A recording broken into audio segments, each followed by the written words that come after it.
Well, it's the next day for me, a week later for you guys. So, what is on the to-do list here? Try to fix that clutch, though I don't think it's going to be possible. But we've got the other engine that has a good one on it, and we may just do a quick swap on it. But also while I'm in here, I need to grease the bearing. We also got to clean out the gas tank, do the carburetor, and we should be set. But the clutch and starter dogs has to be first, simply because I got to be able to start this. So let's see how much of a pain in the ass this is going to be to get off. Thankfully, this ain't my first rodeo. I've already soaked it. Done a little heating action. Yep, still pretty warm. Just gonna stick a cheater bar on here. Now, you remember last time this tried to round off on me. Well, it was already partially rounded off by a previous owner, so we just wedge everything in there appropriately. You know, stick it under the broken dog. Oh shit! Hell, it's already loose. I've got new nuts in the my toolbox, the exact ones of these. So, not that I'm just gonna throw this one across the floor immediately, because my luck, I can't find the other ones. Ow, it's hot. Well, it's warm. Some parts are hot. There. So we're not gonna throw that immediately. We're just on the floor. Popping this off. That's not how you do that. But I was like, oh, you get a big ass screwdriver under it and you pop it and pry it. All right, that's fine. Try to keep my videos short and sweet. You know, kind of to the point. Actually, we need that nut.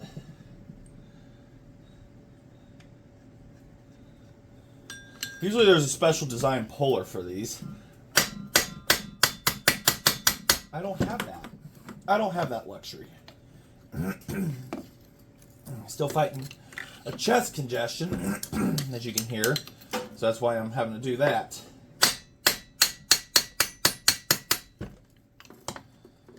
These things can be a pain in the ass. Let me unpain in the ass the workbench real quick. Okay.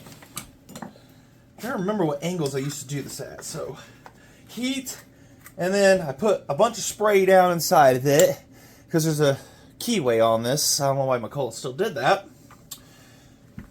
You just go ahead, pry up, making sure nothing's going to move, and then it pops up. See? And you got to put that nut on the end so that it stays protected.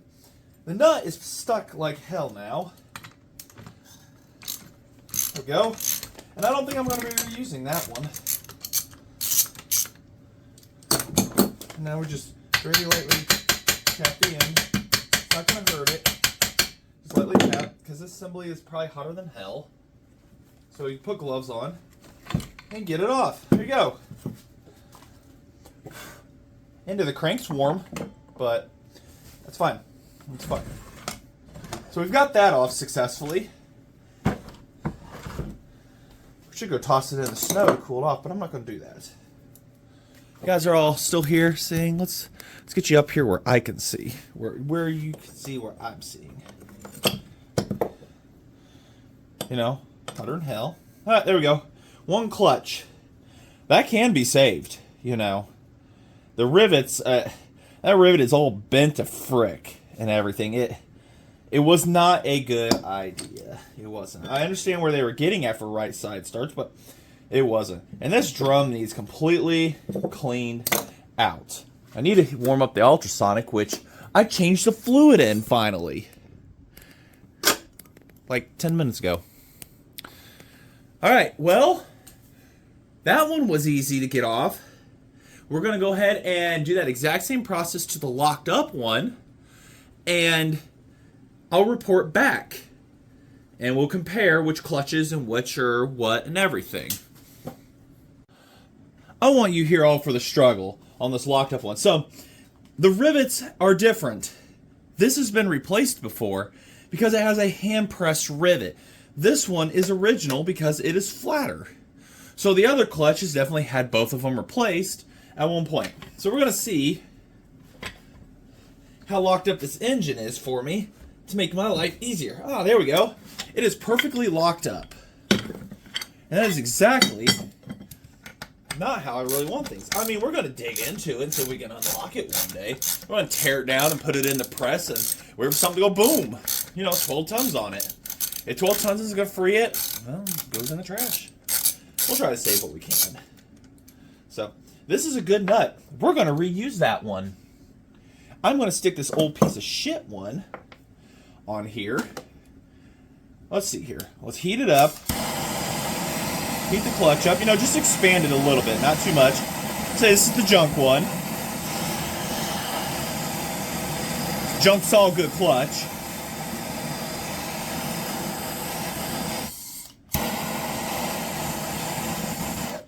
And then you hit it with your favorite penetrating fluid. Right down in there, just psh, right down in that keyway. Because it was expanding, you put it down and I don't know. Magic happens, I guess. I don't know. I don't know, guys. So, I don't want to destroy the crank end on this one. I kind of want to... The crankshaft might be salvageable. I'm not 100% sure how much they interchange with the kart engines, like the 90 series or something. I'll have to check the strokes and crap like that, but... There we go. Put the shitty one on here. And then we're going to do the exact same process as the other one.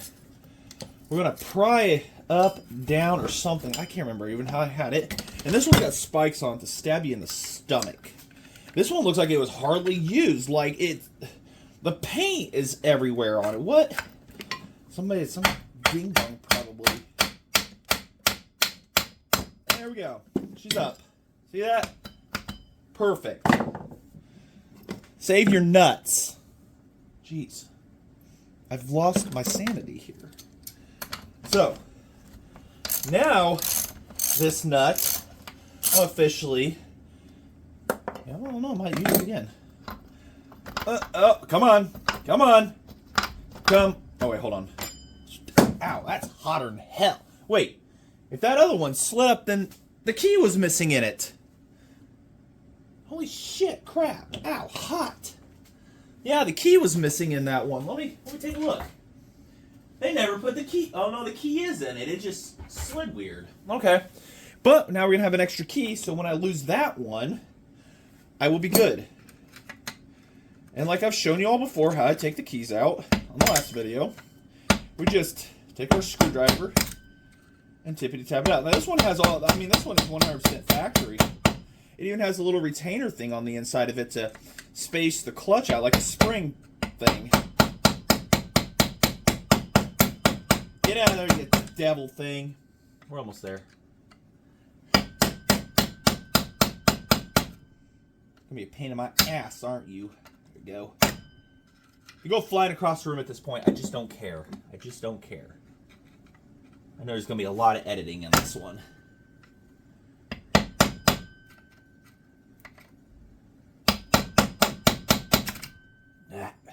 Anyways, there's that spring thing I'm talking about.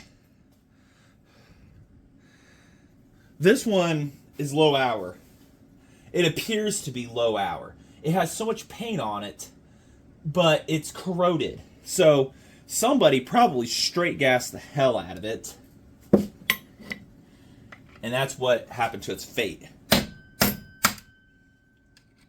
Yeah. Let me fight that out. We'll be back. Alright, well, I don't know. We might be able to save this flat back. There is another one in the old saw, which I put up on the shelf.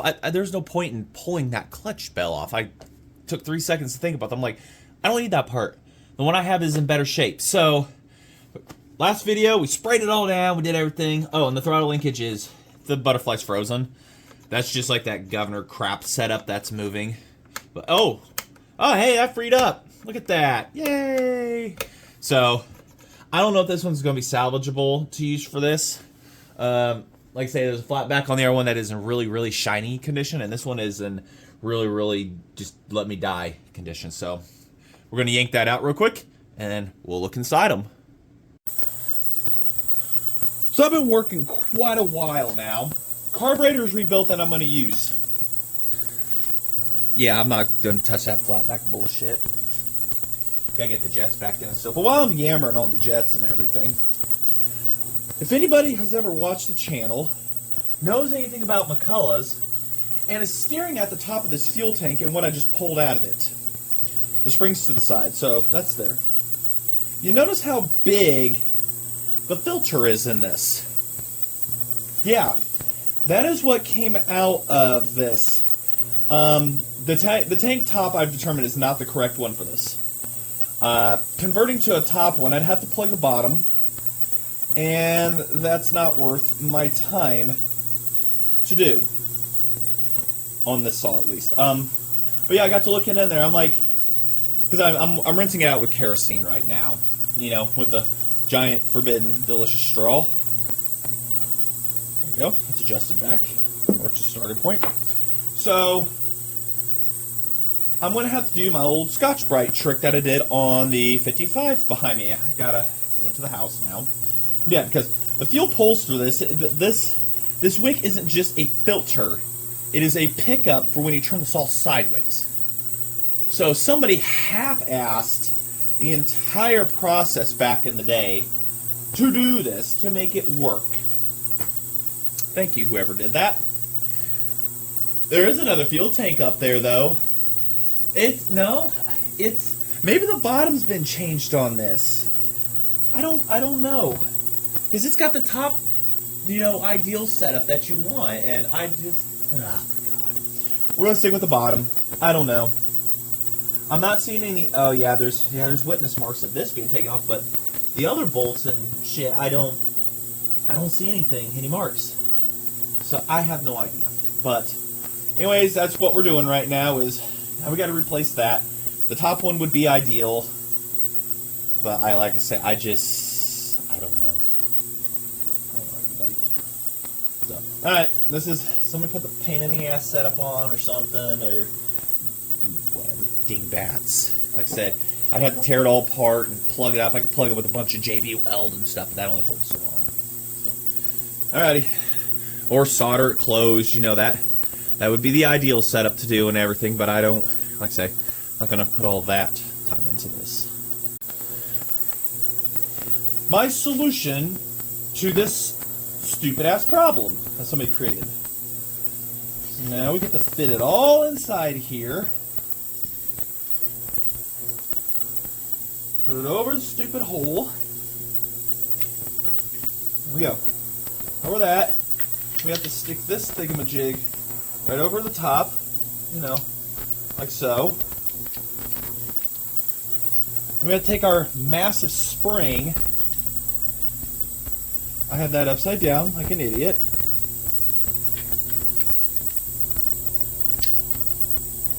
That goes into there.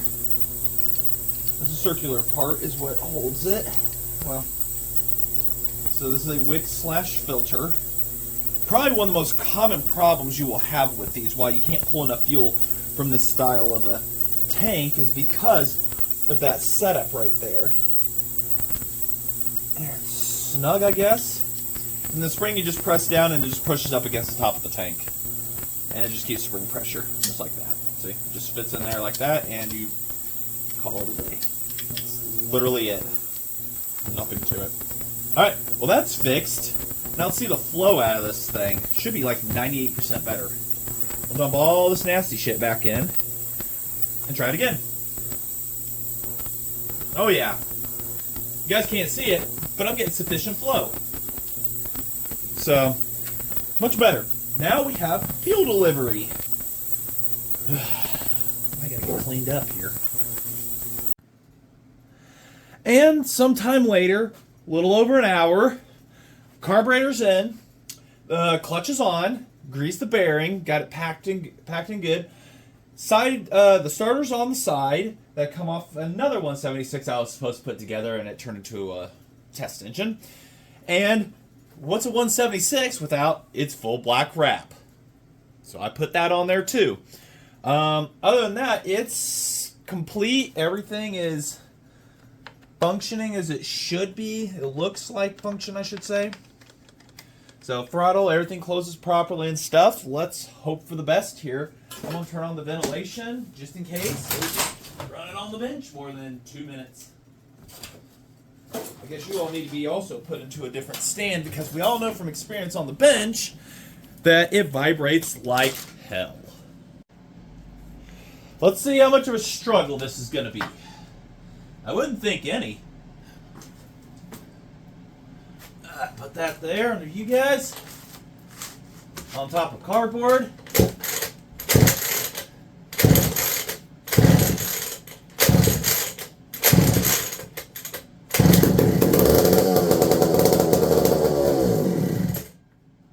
Looks like it's starting to draw some fuel.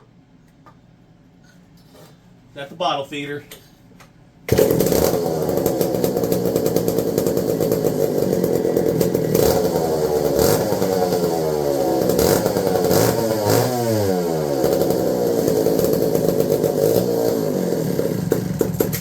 I need to crack the cap because it doesn't it's sealing off, air bounding the tank. Oh, she's got compression, mateys. Rings are coming around. Rings are starting to come. I see it's trying to draw fuel. It is.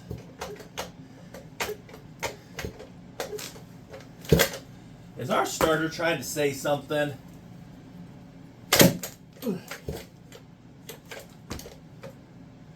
Are you having a day? Ah! Alright. Starter's like, I'm not liking you.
We're running out of fuel.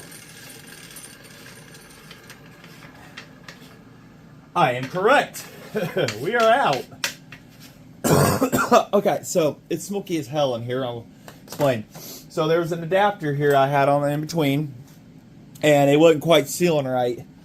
So it still feels like it isn't quite, something's not doing right. But, so when I finally got it to seal up and everything, it's over fueling everything. So I'm trying to adjust that here on the bench. But ran out of fuel and everything. You heard it lean out there in the end, so.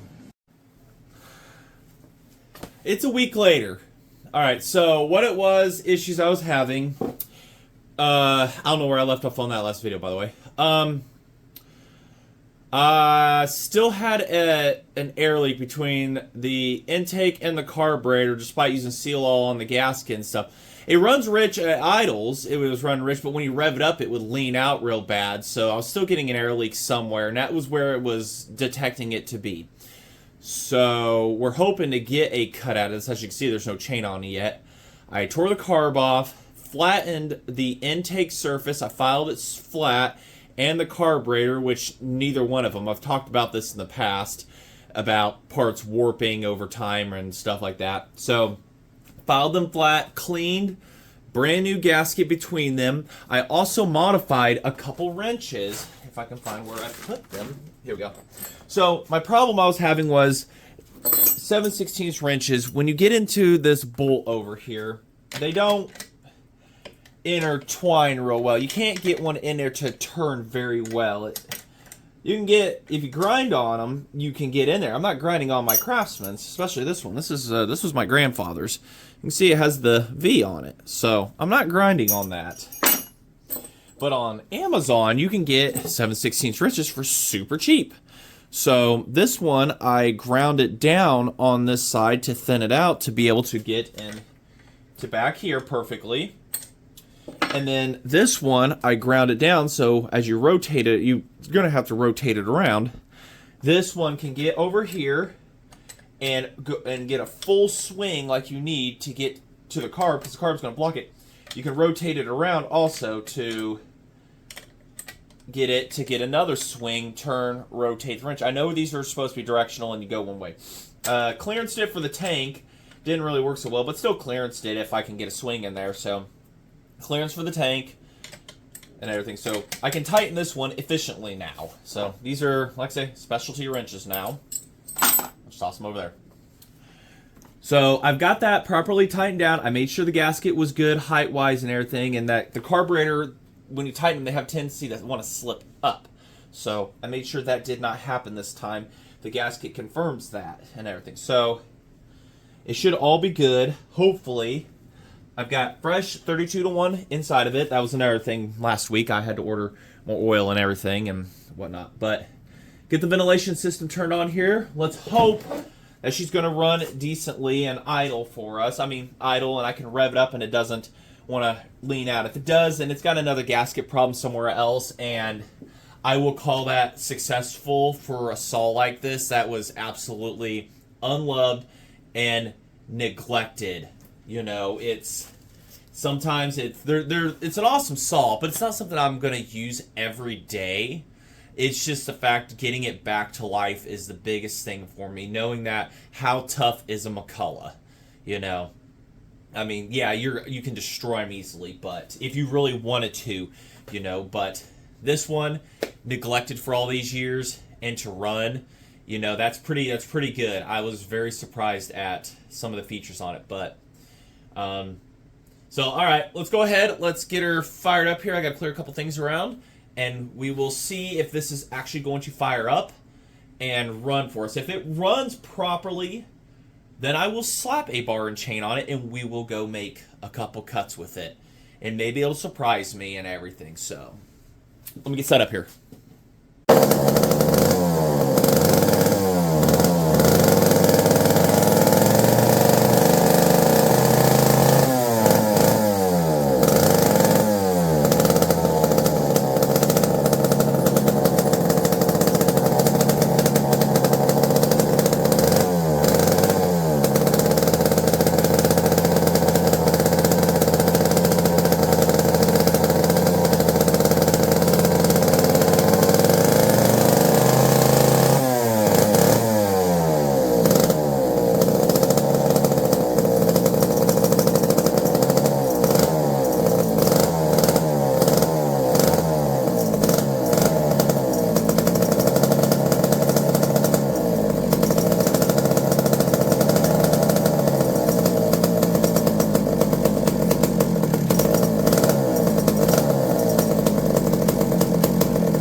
I think we might be able to get away with the cut.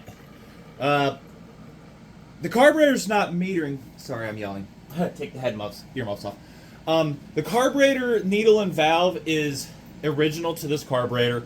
I'm not going to pay $25 for a carb kit that is authentic to this one, if you will. If I had an 090 carb and put it on there, it probably would run a lot better, but the old style ones did not meter as well because they weren't attached or anything like that. So it was an attached lever to meter and stuff, but that's what's happening is at idle it's trying to flood it out, but when I run it up high, it's fine. So that's what's going on there. But it is running. I believe it's enough to do a cut. Just got to be careful. I think we can make this happen. And in this on a very positive note, it is extremely smoky in here. So I will go ahead and see if I can find a bar and chain. If I have to rob it off of something, which I might do. I might have something laying around also. I think I do. Yeah, I'm looking at it right now. It's right up there. So I'll rob that, get it slapped on here, and we will try to make its first cut in over 30 years.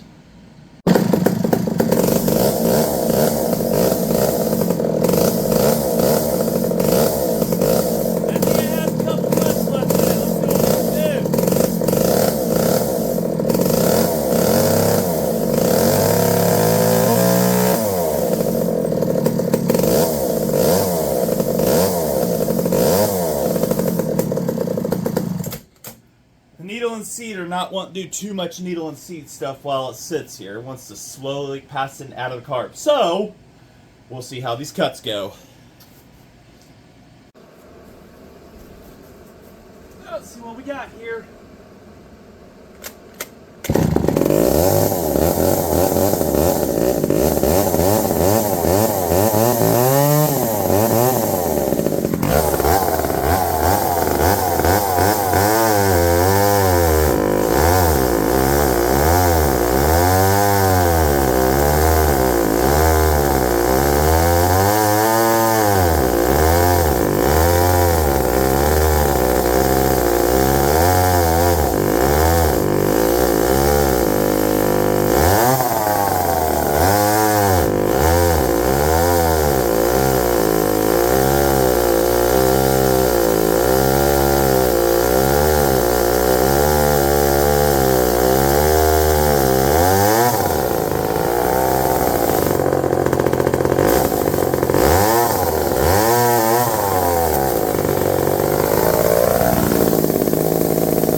or there's a problem somewhere else. Not happy at all, unfortunately. Will it cut? Not very well, guys. Not very well.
Carburetor's not having it. The saw wants to. Carb's not. Tank's getting airbound too because of the cap. Bring her back in. We'll review it there.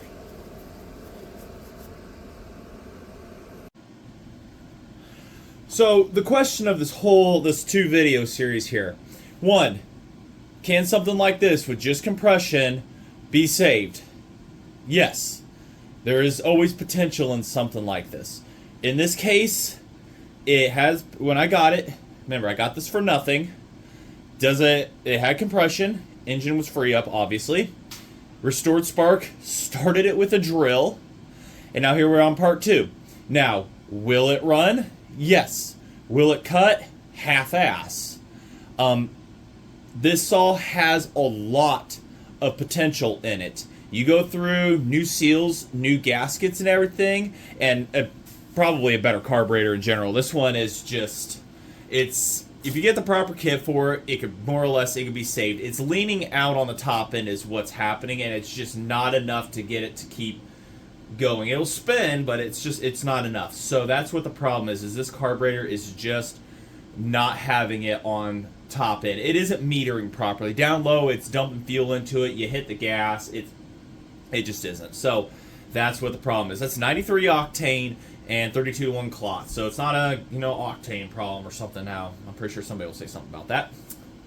But overall, this saw it's a really strong engine. It's really, really, really good. I mean, it's definitely, it could be revisited in the future. New gaskets, if I ever get bored, I could re-gasket one and stuff. But that is actually going to be happening on a saw here coming up in the future. As soon as I get a few things cleared out, I've had somebody request that I go through and tear down their saw just like this. Completely tear it down. New seals, new bearings, new gaskets, everything like that. So I got to get the stuff gathered for that one. Rarely do I take on somebody else's, saw and everything, but this person I'm going to do it for. They are a pretty good friend, and I can't say no. Plus, I want to do a comparison video on things and stuff with it. So that's just, that's in the future. I'm still working on the motorcycle behind me. For those that are keeping up, I did a off-camera fix of license plate and everything for the coil box down there. So it's all license plate filled.